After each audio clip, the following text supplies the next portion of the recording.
大家好，欢迎来到我的频道，我是一小点儿。又到了夏天的烧烤季节，今天我们来烤羊肉串儿。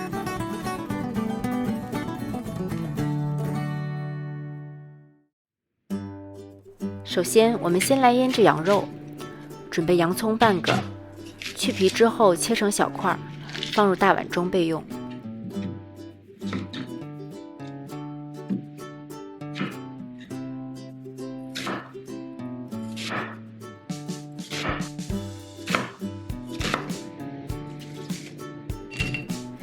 接下来我们来准备羊肉，我选用的是 Costco 的这种烤羊腿肉，选择脂肪比较多的一块，肥肉是羊肉串的精华，必不可少。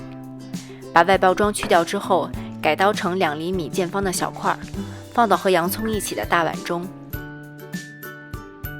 其实最好吃的羊肉串会选择不同部位的羊肉进行混合，但是由于在北美地区很难见到羊排之外的羊肉，所以羊腿肉也是很不错的选择。羊肉切好后，下面我们来腌制。向碗中加入2大勺料酒，1大勺生抽，1小勺老抽，1小勺姜粉。如果没有姜粉，你可以用姜片代替。1大勺孜然粉，孜然粉可以多加一些。再加一点白糖提鲜，最后再加入2勺烧烤调料粉。如果你没有这种调料粉，可以按屏幕上的配方自己配置。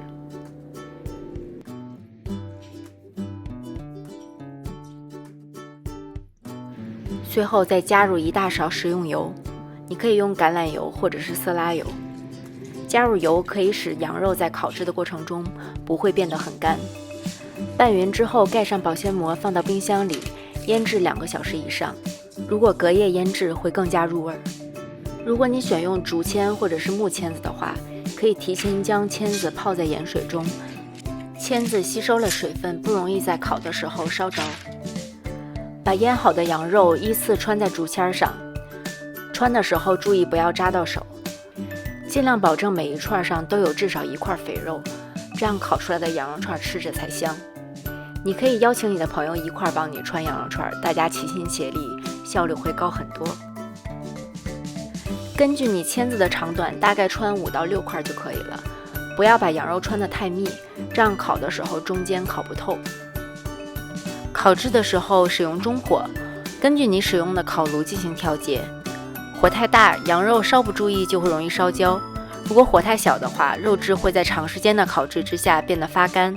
需要注意的是，肥肉的部分在烤的过程中会滴油，导致有明火窜上来。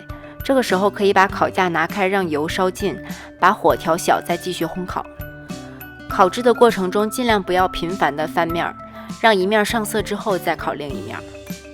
2面都上色之后，再撒上一些烧烤调料粉来增加香味儿。烤到像这样表面稍微有点焦色的时候，就可以出炉了。